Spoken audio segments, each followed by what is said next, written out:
भीमराव अम्बेडकर की जयंती के अवसर पर हमारे बीच में ग्राम सभा के मुखिया सम्मानित ग्राम प्रधान जी रमेश कुमार पाल जी,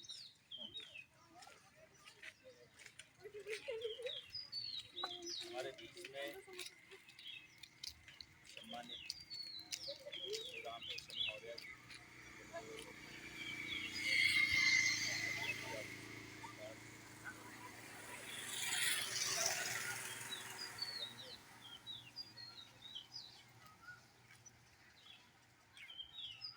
बगल में हमारे साथी अखिलेश मौर्य जी, भाई तुलसीलाल जी, राम जी, सम्मानित शिव कुमार जी, इस कार्यक्रम के आयोजक इंद्रापति यादव जी,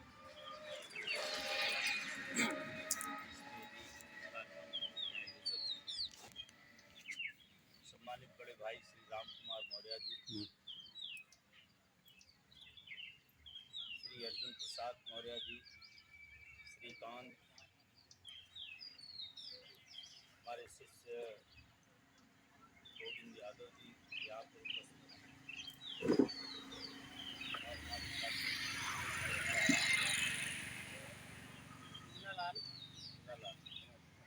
आओ बैठा हरकेश जी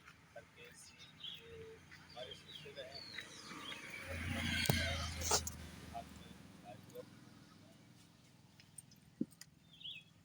सम्मानित लक्ष्मण जी हैं, धर्मराज जी भी हैं और इस कार्यक्रम का जो बड़े उत्साह पूर्वक इस कार्यक्रम को जो आयोजित किया, कार्यक्रम में कार्य किया प्रिंस यादव बालक यहाँ पर है और भी हमारे साथी में नाम नहीं जानता साथियों का। आप सभी लोगों का आज के इस कार्यक्रम में सादर अभिनंदन है, स्वागत है।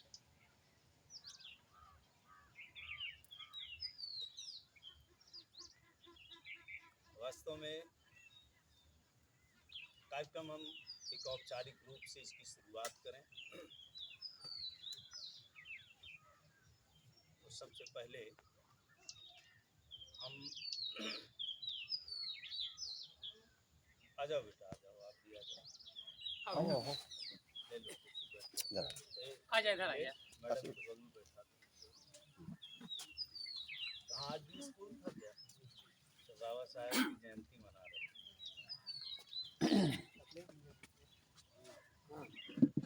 तो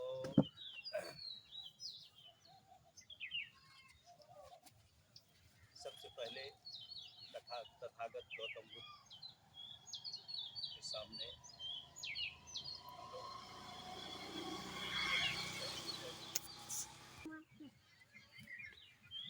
और आज जिस उपलक्ष्य में कार्यक्रम आयोजित प्रतिमा पर माल्यार्पण होगा,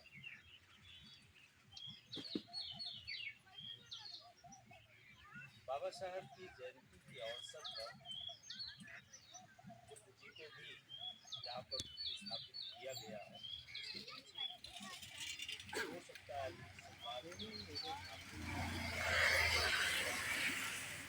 यहाँ पर सबका अपना अपना धर्म और सब अपने अपने तरीके से यहाँ पर ला करके हमारा कोई ऐसा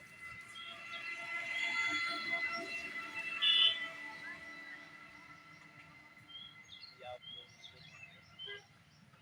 जब जान जाएंगे तो हो सकता है आप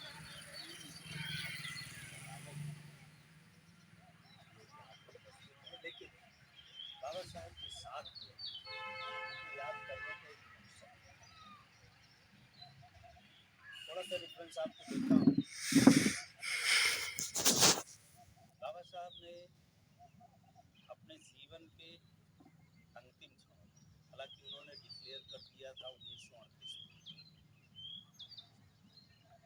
एक सामाजिक परिस्थितियों और सामाजिक व्यवस्था को देख करके खिन्न हो कि मैं जिस समाज में हूँ उस समाज में हमारे लोगों का सम्मान है। ये जो धार्मिक व्यवस्था है जिस धर्म में सोकाल्ड हिंदू धर्म में सभी हैं, लेकिन उनको ये महसूस हुआ अपने पूरे जीवन में, और जब वो 1938 में प्रयास के बाद भी जब उनको कोई रिस्पांस नहीं मिला कि कम से कम हिंदू धर्म में हमें सम्मान तो अन्य लोग, जब उससे निराश हुए तो उन्होंने एक बात कही कि हिंदू धर्म में मैं पैदा हुआ हूँ, ये मेरे बस की बात नहीं, लेकिन मैं हिंदू धर्म में मरूंगा नहीं, ये मेरे बस की बात है। और अपने जीवन के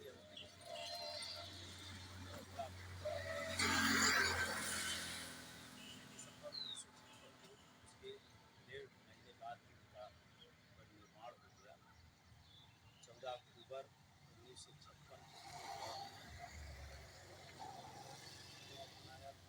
हो सकता है कि हमारी चर्चा के दौरान ये बातें सामने आएं, इसलिए ये प्रासंगिक है। जहाँ बाबा साहब वहाँ पर अवश्य आप देख रहे हैं बंसी और जय भीम ये दोनों साथ साथ में उसका एक फंक्शन है। तो सबसे पहले हम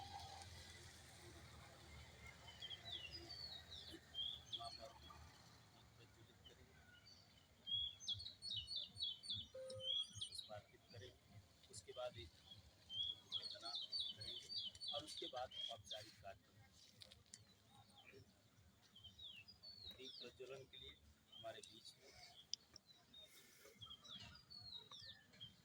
ग्राम सभा के मुखिया सम्मानित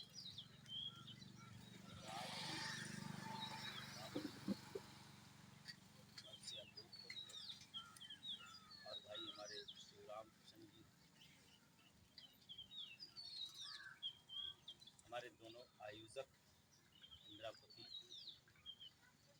राम किशोर यादव जी, भाई राम कुमार मौर्य जी, मैं आपसे निवेदन करूँगा कि आप लोग आएँ संवेद रूप से इस दीप प्रज्वलन के कार्यक्रम में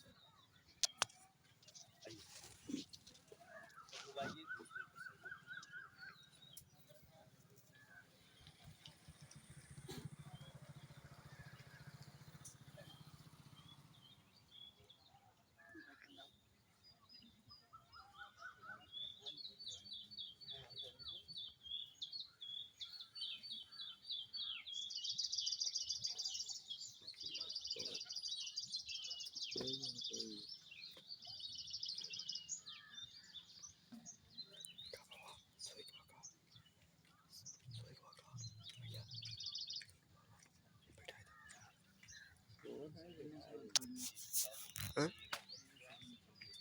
लाइव चला जा, लाइव लगा जा।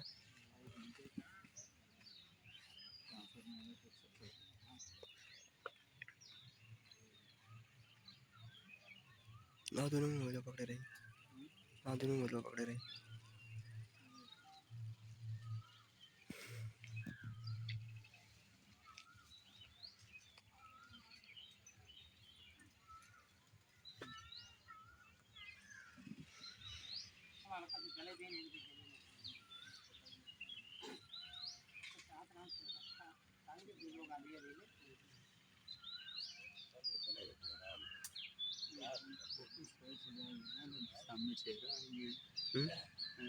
वही तमरे बाबा था इनका करी अब तमरे में। अरे हाँ भाई देख ध्यान रखना, सिर पीछे नहीं चाहिए। घर तुम्हारा है और कहीं तुम ना भूल जाओ कि ठीक से करना। पापा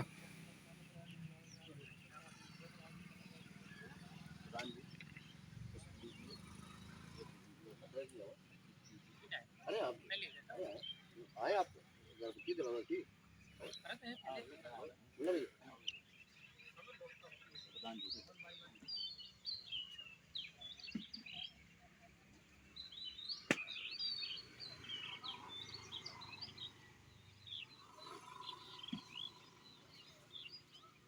आप लोग भी रहो।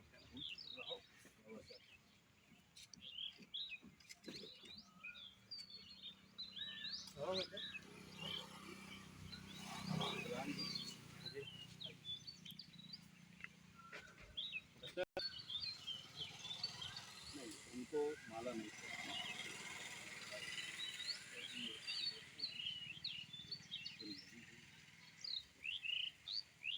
जय श्री राम जी।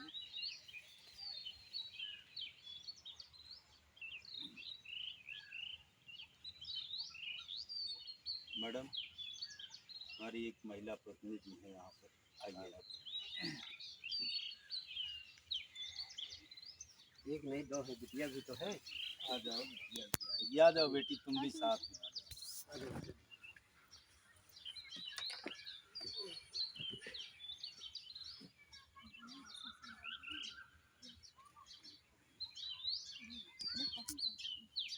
पहले तो आओ।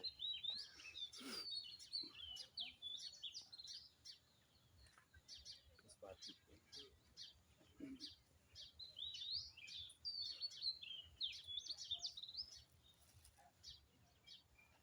लो बेटी,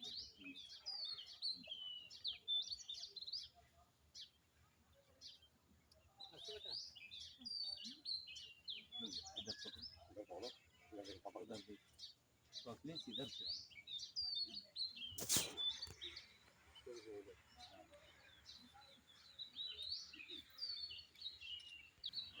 अभी तो एक फोटो और ले लो भाई। प्रिंस कहाँ गया हो, लेता है ना सब मंगा, अपने ऊपर मंगा ले। वीडियो बन रहा है, अब इधर लगा।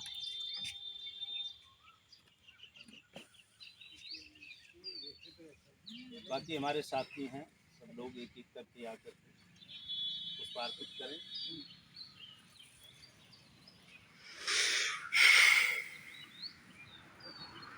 मम्मी बंसीलाल जी, मम्मी आइए आप।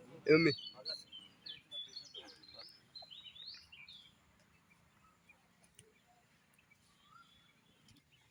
मम्मी ते पकड़ो, मम्मी ते पकड़ो। बाबा इधर मैडम लगा। आप भी बैठो, बाबा। मैडम के साथ में बैठो। कहाँ गायब रहते हो? लई दे एक दो ठो महिला यहाँ पर आई हैं और आप भी गायब। बैठो साथ में, काम नाम सब होता रहे। जाम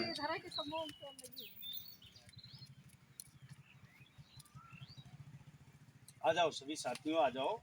इस बात वन को बाई करो। वन के मम्मी इधर लगा। पुष्पांजलि malo pa na bawa sa pa na iwali मूर्ति में हम इधर लग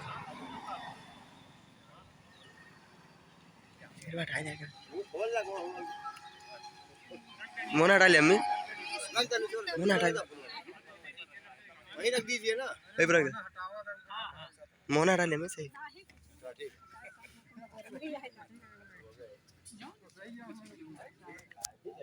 भाई सम्मान है। खींच ले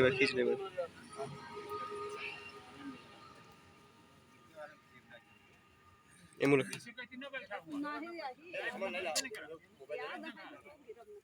आइए बैठिए, खाली तो है। जाम में कुर्सी अबे समूह तो है भाई।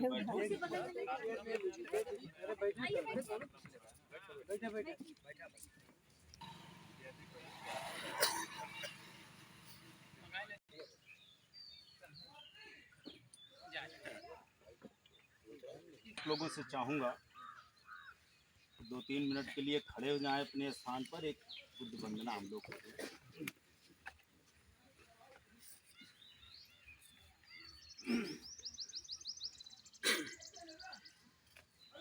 सभी लोग हाथ जोड़ लीजिए। मैं जैसा कहता हूँ आप लोग दोहराते जाएं। हे शाक्य मुनि गौतम, वरदान हमको दे दो। शाक्य मुनि गौतम वरदान हमें दे दो। अज्ञानता मिटा दो, बस ज्ञान हमको दे दो। अज्ञानता मिटा दो, बस ज्ञान हमको दे दो। शाक्य मुनि गौतम वरदान हमको दे दो। हे शाक्य मुनि गौतम वरदान हमको दे दो। अज्ञानता मिटा दो, बस ज्ञान हमको दे दो। अज्ञानता मिटा दो, ज्ञान हमको दे दो। तुम हो दया के स्वामी, तुम ज्ञान के विधाता।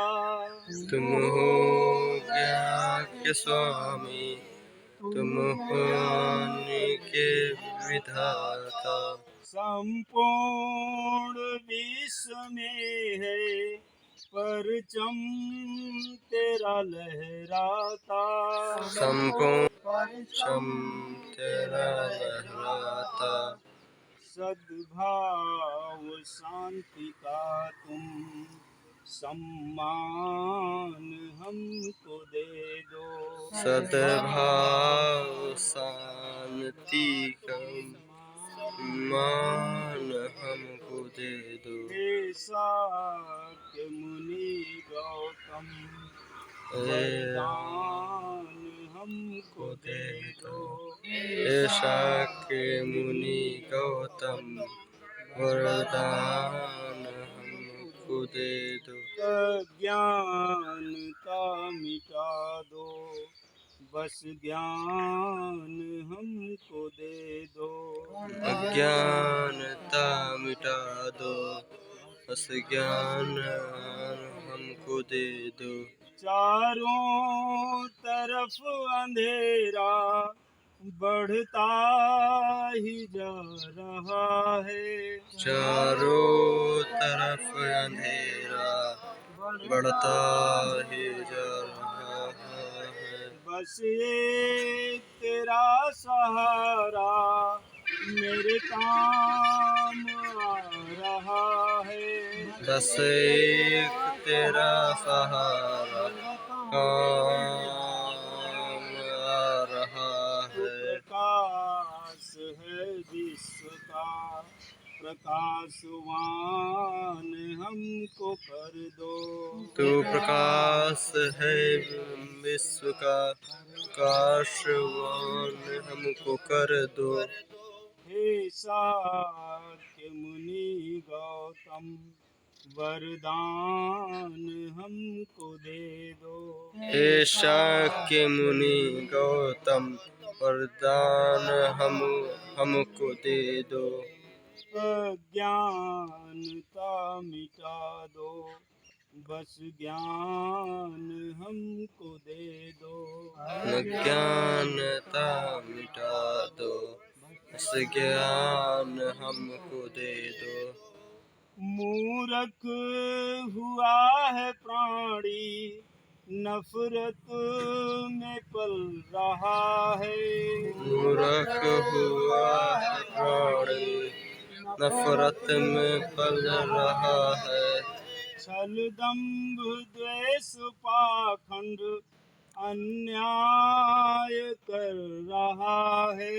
छलदम्भ द्वेष पाठक न्याय कर रहा है। तू ज्ञान का खजाना संज्ञान ऐसा कर दो। तू ज्ञान का खजाना संज्ञान ऐसा कर दो। हे शाक्य मुनि गौतम वरदान हमको दे दो। हे शाक्य मुनि गौतम वरदान हमको दे दो। अज्ञानता मिटा दो, बस ज्ञान हमको दे दो। अज्ञानता मिटा दो, ज्ञान हमको हमको दे दो। बढ़कर हमें बचाना, उजड़े नभ हिमालय। कर हमें बचाना,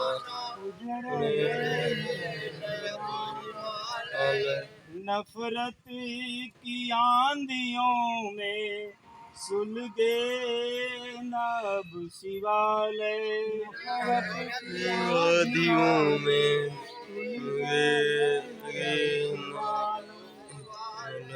नव चेतना का हम में संचार ऐसा भर दो। चेतना का हम और सब भर दो। हे शाक्य मुनि गौतम, वरदान हमको दे दो।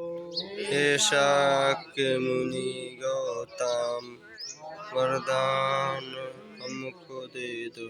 अज्ञानता मिटा दो, बस ज्ञान हमको दे दो। अज्ञानता मिटा दो, ज्ञान हमको दे दो। बढ़कर हमें बचाना, उजड़े नभ हिमालय। बढ़कर हमें बचाना, हिमालय। नफरत की आंधियों में सुलगे नभ शिवालय।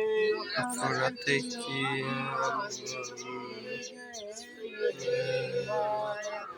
हिमालय। अब शौर्य वीरता का अभियान हमको दे दो। ज्ञान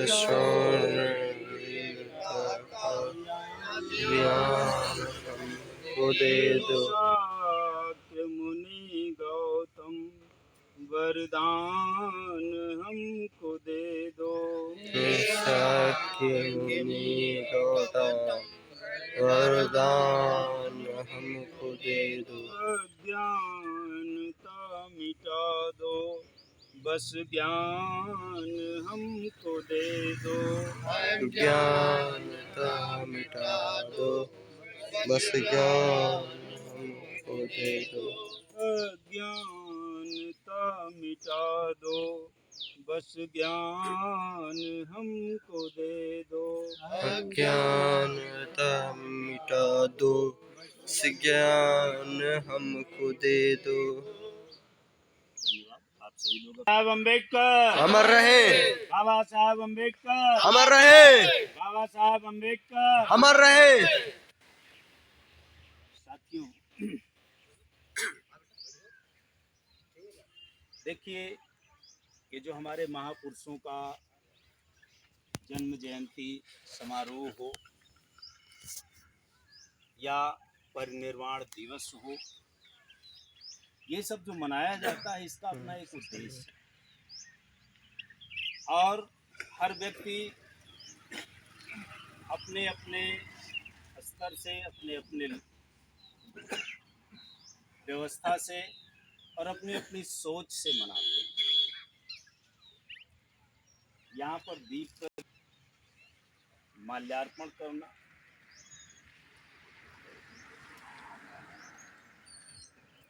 इस कार्यक्रम का मकसद नहीं है, लेकिन कोई कार्य शुरू करने से पहले हम जब पूरे परिवेश को उस कार्यक्रम के मुख्य उद्देश्य के लिए चलते हैं, तो उसके लिए एक माहौल बनाने के लिए कार्य किया जाता है कि शुरुआत कहाँ से।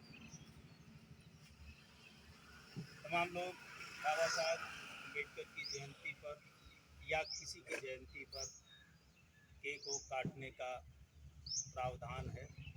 चारों तरफ आपने देखा डीजे वगैरह बज रहे हैं, लोग नृत्य करेंगे, उस पर अपनी खुशी जाहिर करेंगे। ये कार्यक्रम हम लोग भी ऐसे कर सकते थे, लेकिन हम थोड़ा सा हट करके इसलिए कर रहे हैं इस तरह के कार्यक्रमों को जो आयोजित किया जाता है, जो हमारे महापुरुषों को, वास्तव में हमारे पुरुष स्वयं नहीं चाहते थे कि आप हमें दीप प्रज्वलित करो या माल्यार्पण करो या पुष्प अर्पित करो। ये सब चीज करने की आवश्यकता नहीं। ये जो मेन मकसद है, ये जो इनके विचार हैं, ये जो इनके कार्य हैं, हमारे महापुरुषों के जो कार्य हैं, जो विचार हैं, वो पब्लिक में जाना चाहिए। मुख्य उद्देश्य ये है।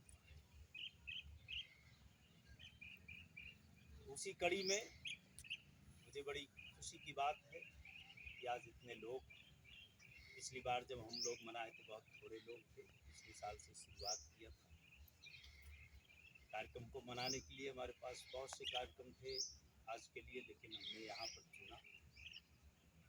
वास्तव में गाँव में इसकी महती आवश्यकता है, इसकी बहुत ज़रूरत है कि हमारे लोग सच्चाई से रूबरू हैं। और इसका मकसद क्या है मनाने का, वो जाने लोग। और मुझे ये कहने में कोई द्वेष नहीं कि आज यहाँ का हर व्यक्ति जिस पोजीशन में बैठा है, जिस पोजीशन में है अपने, ये उन्हीं की देन है जिसकी आज आप इस चीज को समझने की कोशिश करें। हमारा जन समुदाय इस चीज को जानने की कोशिश करे कि आज हम जिस भी पोजीशन में, चाहे वो पढ़ाई लिखाई हो, चाहे हमारा बिजनेस हो, चाहे हमारी सर्विस हो, या कुर्सी पर बैठना हो, या समाज में जो भी हमारा स्थान हो, उन सब की देन जो है ये हमारे महापुरुष बाबा साहेब डॉक्टर भीमराव अम्बेडकर। आज इस अवसर पर बाबा साहेब के साथ साथ हमारे ढेर सारे महापुरुष, जो बहुजन समाज के महापुरुष हैं, उनको भी याद करने का अवसर है। क्योंकि जो भी महापुरुष हुए हैं वो सब अपने अपने अंदाज, अपने अपने संघर्ष, अपने अपने विचार से इस बहुजन समाज को समृद्ध करने का कार्य किया। वो चाहे धार्मिक पक्ष रहा हो, चाहे सामाजिक पक्ष रहा हो, कैसा भी पक्ष रहा हो, हर महापुरुष अपने अपने विचारों से इस पूरे बहुजन समाज को समृद्ध करने का कार्य किया है। तो इसलिए एक अवसर है कि हम हमारे सारे महापुरुषों को याद करें। पेरियार रामास्वामी नायकर जी हो गए, छत्रपति शिवाजी महाराज हो गए, छत्रपति साहू जी महाराज हुए, ज्योतिबा फूले, सावित्रीबाई फूले, पेरियार ललेश सिंह यादव, जगदेव प्रसाद कुशवाहा जी, भारत लेनिन कहलाते हैं, संत कबीर, संत रैदास, ढेर सारे हमारे जो महापुरुष हैं, उनको आज के दिन एक मन के अंदर एक श्रद्धांजलि का भाव आता है। और ऐसे अवसरों पर हम उन्हें याद करें और उनके जीवन में जो उनके कार्य थे, जो उनके विचार थे, उस पर चर्चा करें। और एक वैचारिकी आगे बढ़नी चाहिए, इस चीज़ पर हम लोग विचार, तो हो सकता है हमारे महापुरुषों का संदेश समाज में जाए और हमारा समाज उससे लाभ हो। तो आज बाबा साहब अम्बेडकर की जयंती का कार्यक्रम है। तो सबसे पहले हम उनके जीवन परिचय के संबंध में चर्चा करेंगे। बाबा साहब अम्बेडकर का जन्म आज ही के दिन यानी 14 अप्रैल 1891 को मध्य प्रदेश के महू स्थान पर हुआ। महू MHOW, थोड़ा सा पढ़ने में जो पढ़ने वाले बच्चे हैं या लोग हैं, MHOW है, उसको महू कहा जाता है। महू क्यों है? तो इसका एक शॉर्ट फॉर्म है। MHOW उसका एक शॉर्ट फॉर्म है। वहाँ पर एक वार रेजिमेंट हुआ करता था, तो उससे लिया गया हेडक्वार्टर ऑफ वार MS ओडर। वहाँ पर इनका जन्म हुआ था और इनके पिताजी का नाम रामजी सकपाल था, जो अंग्रेजों की सेना में सूबेदार थे, और इनकी माता का नाम भीमाबाई था।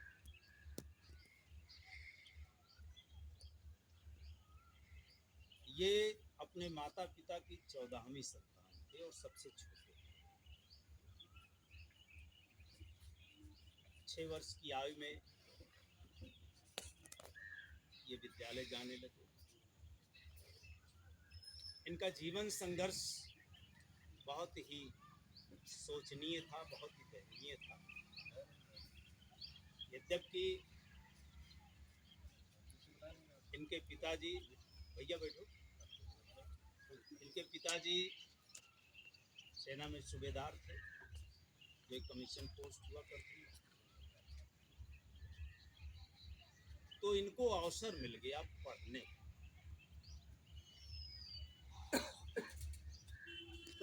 6 वर्ष की आयु में जब ये गए,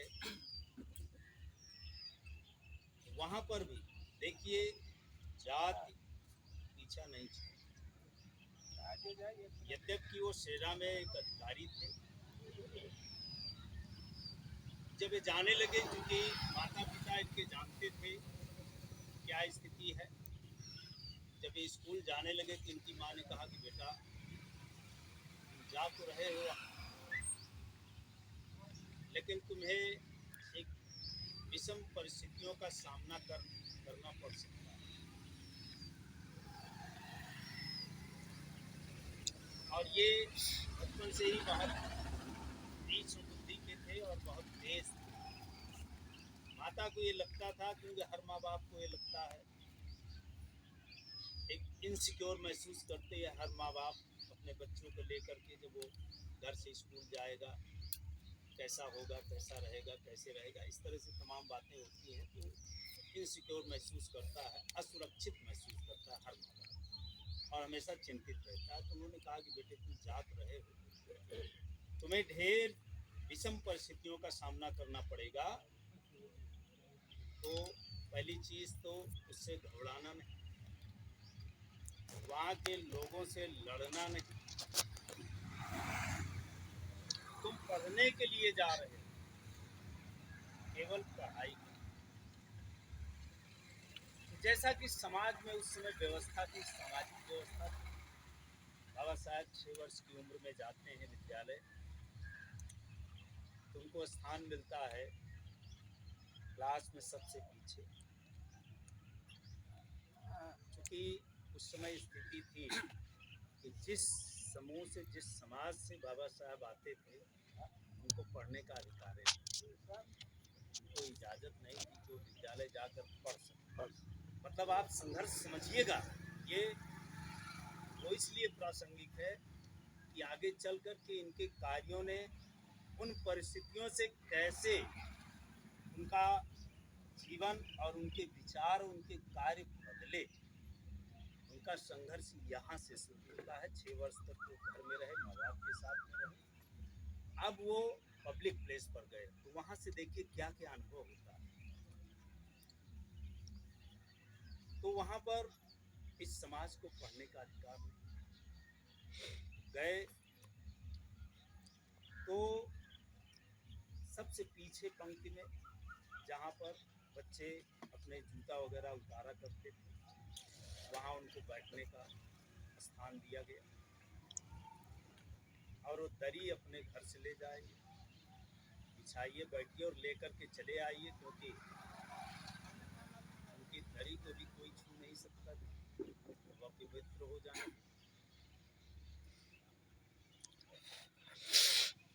लेकिन बहुत कुशाग्र बुद्धि की, उनको इस चीज़ ये महसूस होता था, ये पहला अनुभव उनका है, ये उन्होंने अपने आत्मकथा में इस चीज़ को उन्होंने स्वयं लिखा, जो चीज़ें उन्होंने।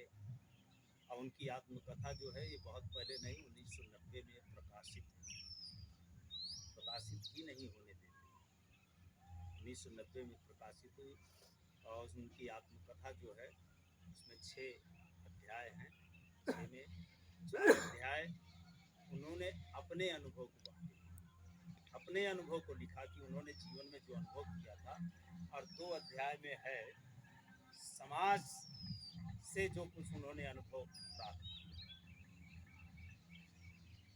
तो और वहाँ पर पानी पीने की व्यवस्था थी, रहता था, सबको जाकर के अपना लेकर के पी लेते थे। तो वहाँ का चपरासी होता था, वो इनको दूर से पानी पिलाता था, तब ये पानी इनको देता था। और जिस दिन चपरासी ना हो उस दिन पानी नहीं मिलता। उन्होंने अपनी आत्मकथा में लिखा, नो पियन नो वाटर। ये उनका संघर्ष फिलहाल वहाँ से प्रखर बुद्धि के थे, नीचे भाग लेना, अच्छे नंबरों से नीचे पास पर होते कबर गए। भाग ले।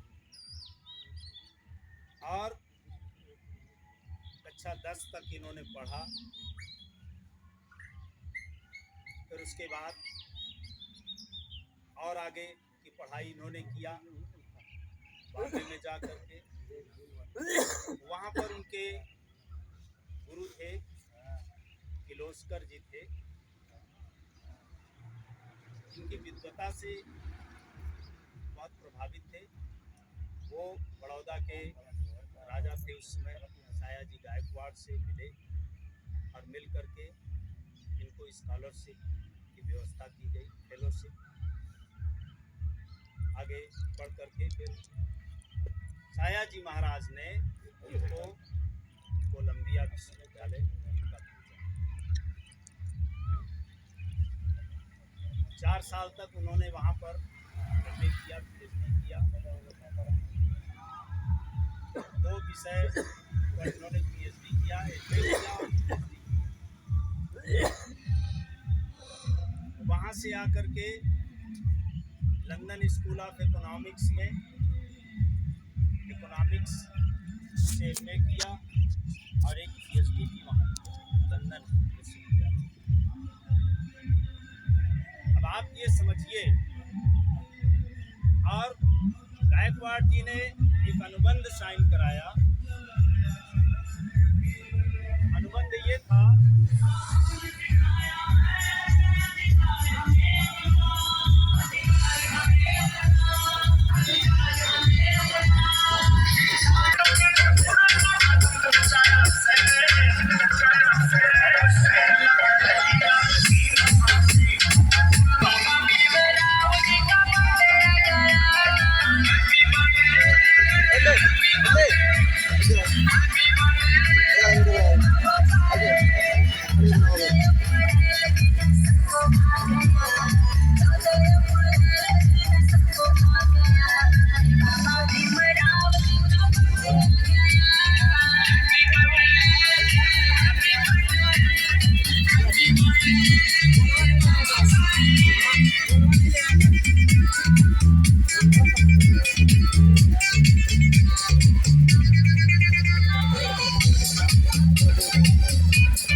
उत्तेजना भी पापा, आ गई, पापा। काफी लोग मिल गए, अच्छा लगा। हाँ ठीक है। यही होना बहुत सुंदर, ठीक है। बहुत सुंदर। हर व्यक्ति अपने अंदाज से करता है और ये भी जरूरी है कम से कम पूरे गांव में पूरे गांव।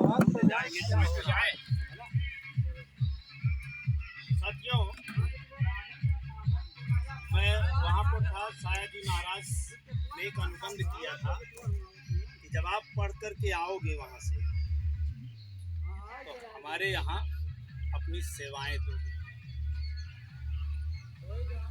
तो बोले ठीक है, यही अनुबंध था।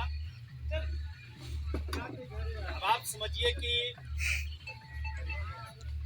कोलंबिया विश्वविद्यालय अमेरिका में उन्होंने डिग्री हासिल की, पीएचडी हासिल की और 1 घंटा हो गया। आज भी या उस समय और आज भी अमेरिका इस चीज को मानता है कि हमारे इस विश्वविद्यालय से जितने भी स्टूडेंट यहाँ से पढ़ करके निकले सबसे प्रखर, सबसे तेज और सबसे बेस्ट स्टूडेंट बाबा साहब होते। और आज भी जाइए कोलंबिया विश्वविद्यालय की लाइब्रेरी में, जो बहुत बड़ी लाइब्रेरी है, उसके गेट पर बाबा साहब अम्बेडकर की एक कांस्य प्रतिमा बहुत बड़ी लगी है। उनकी इस विद्वता को, उनके इस ज्ञान को विदेश में विदेश में प्रतिस्थापित किया गया, उन्होंने माना उसको। लेकिन 50 वर्ष बाद 1990 में हमारे देश में जहाँ थे वो थे, वो पहचान पाए और 1990 में उनको भारत रत्न दिया। लंदन स्कूल ऑफ इकोनॉमिक्स, उस समय ये भारत के पहले विद्वान थे जिन्होंने इकोनॉमिक्स में पीएचडी किया। भारत के पहले इकोनॉमिक्स, जो एक किसी भी देश के लिए एक इकोनॉमिस्ट होना या इकोनॉमिक्स पर इतना बड़ा अध्ययन करना बहुत बड़ी चीज़ होती है, क्योंकि पूरी अर्थव्यवस्था देश की उस पर निर्भर करती है। ये थे हमारे बाबा साहब। अब मैं आप लोगों को बताना चाहता हूँ, ये अनुबंध था जब वहाँ से वो पढ़ करके करीब 6 साल बाद जब वो वापस आए तो अनुबंध के अनुसार वहाँ पर बड़ौदा में इनको सैन्य अधिकारी के रूप में अपनी सेवाएं देना था। ये बॉम्बे से ट्रेन से पहुँचे बड़ौदा। ये संघर्ष है उनका, आप यहाँ से समझिएगा। वहाँ पहुँचे तो उन्होंने कहा कि भाई मैं राजा के यहाँ नौकरी करने जा रहा हूँ, एक अधिकारी के रूप में जा रहा हूँ, तो निश्चित है कोई ना कोई मेरे को लेने जरूर आया हो, कोई ना कोई लेने आएगा, रिसीव करने आएगा। वहाँ गए, देखे तो कोई नहीं। बड़ी देर तक विचार करते रहे जाएं कहाँ। तो वहाँ पर पारसी धर्मशाला थी। पर गए।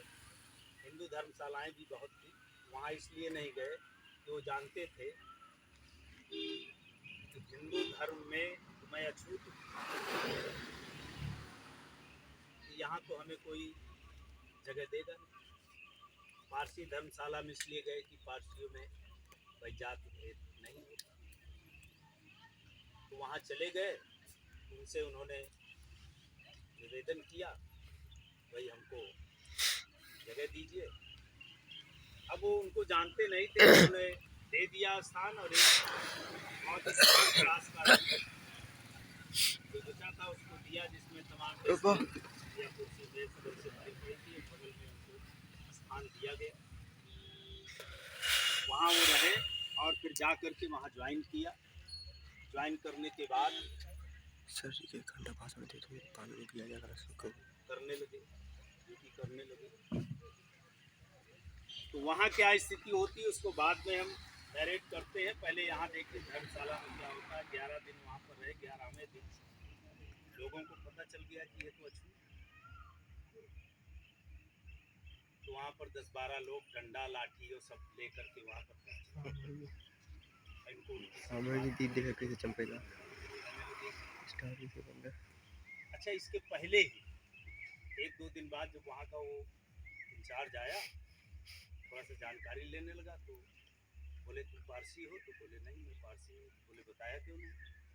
तो बोले आपने पूछे नहीं। तो इन्होंने बताया, तो बोले कि तुम यहाँ नहीं रह सकते। बोले भाई मैं तो ये समझता था कि पारसी में कोई जाति व्यवस्था नहीं, इसलिए मैं आ गया। नहीं तो सो कार्ड में हिंदू हूँ वहाँ ना जाता, लेकिन मैं जानता हूँ वहाँ मेरे को जगह नहीं मिलेगी, यहाँ इसलिए आया हूँ। तो बोले अच्छा ठीक है तुम रह लो कुछ दिन के लिए, लेकिन अपना इस रजिस्टर में कोई पारसी नाम लिख दो। पारसी नाम लिख करके तब वो 11 दिन रहे। 11वें दिन तमाम लोग इनकी जानकारी हुई और आ गए, और इनको जो है बोले कि तुम यहाँ से भागो। तुम कैसे यहाँ पर आ गए? बोले भाई मैं तो ये समझता था कि पारसियों में कोई जाति विभेद नहीं होता। बोले वो मैं कुछ नहीं जानता, ऐसा कुछ नहीं है। तुम यहाँ से चले जाओ और शाम तक ये धर्मशाला खाली कर दो। शाम तक का समय मिला, वो तो तुरंत ही उनका सामान वामान फेंकने वाले थे। खैर उनको समय मिला कि शाम को यहाँ से निकल जाना। तो जहाँ पर ड्यूटी गए तब उन्होंने अपनी आत्मकथा में लिखा कि जो व्यक्ति हिंदू समाज के लिए हिंदू धर्म में अछूत है, पारसी में भी अछूत है। ये उनकी आत्मकथा। वहाँ पर गए, अब उनको तो टेंशन था कि शाम को खाली करना। तो उनके 2 मित्र थे जो विदेश से पढ़ करके आए थे। 2 मित्र, एक हिंदू था एक क्रिश्चियन। हिंदू वाले से पूछा कि भाई ऐसा है कि हमको वहाँ खाली करना है। अच्छा, थोड़ा सा प्रगतिशील थे वो दोनों जो उनके साथी थे, विदेश से पढ़ करके आए थे, क्योंकि विदेश में ऐसा कोई भेदभाव था नहीं। बाबा साहब 6 साल तक रहे, बिंदास रहे, कोई उनको भेदभाव वहाँ पर हुआ नहीं। तो उससे बोले तो बोले कि ऐसा है कि यार समस्या तो ये है, हमें तो खैर इससे कोई एतराज़ नहीं, लेकिन घर में हमारे काम करने वाले ढेर लोग हैं। जब आप जानेंगे कि आप अछूत हैं, सब घर का वो सब भाग जाएंगे, तो घर की अव्यवस्था हो जाएगी, इसलिए हम आपको नहीं रख सकते। तो क्रिश्चियन वाले के यहाँ गया कि भाई क्रिश्चियन मित्र से बात किया कि अच्छा ये बताइए कि यार ऐसी ऐसी समस्या है और हम आपके यहाँ रहना चाहते हैं। बोले साथी बात तो ठीक है, हम भी इसको नहीं मानते, लेकिन हमारी पत्नी जो है वो अगर जान गई कि आप अछूत हो तो बहुत बवाल हो जाएगा। इसलिए कि हम क्रिश्चियन अभी जरूर हैं, लेकिन ये 2-3 पीढ़ी पहले हम लोग क्रिश्चियनिटी में कन्वर्ट हुए थे, लेकिन सोच अभी वही हिंदू वाली है, तो हम नहीं दे सकते।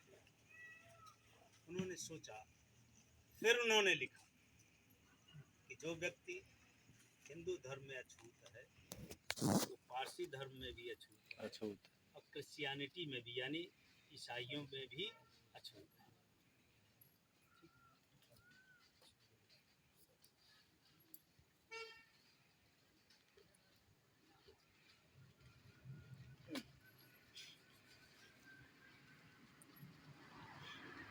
इस तरह से वहाँ पर गए, ऑफिस से भी पता किया कि भाई हमको कुछ रहने के लिए, मतलब आप समझिए एक अधिकारी थे, सैन्य अधिकारी, वहाँ पर भी उनको स्थान नहीं मिला। और ऑफिस में कैसे होता था, वहाँ का उनका चपरासी फाइल देता था तो ऐसे फेंक करके देता था, घड़े से पानी नहीं पी सकते, आम उनका एक अलग व्यवस्था था। वहाँ इस तरह से जाति दंश झेला।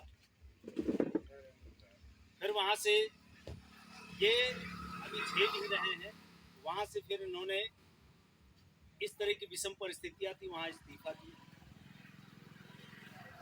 इस्तीफा दे करके एल्फिंस्टन कॉलेज में बॉम्बे में आकर के असिस्टेंट प्रोफेसर हुए।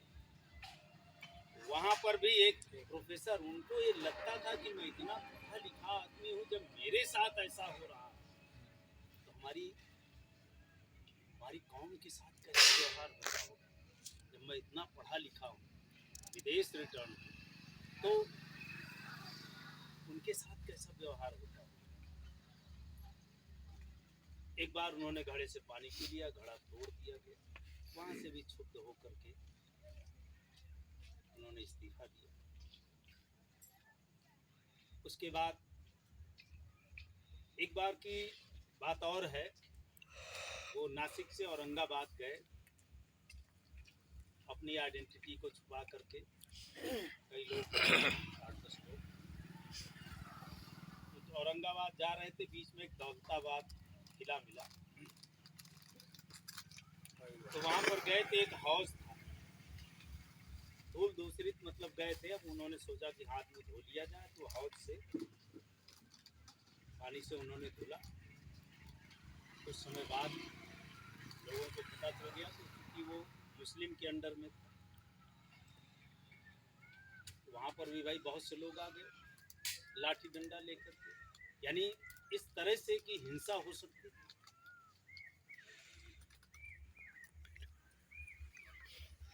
तो किसी तरह से बीच बचाव का सुन करके फिर वहाँ से वो बचे।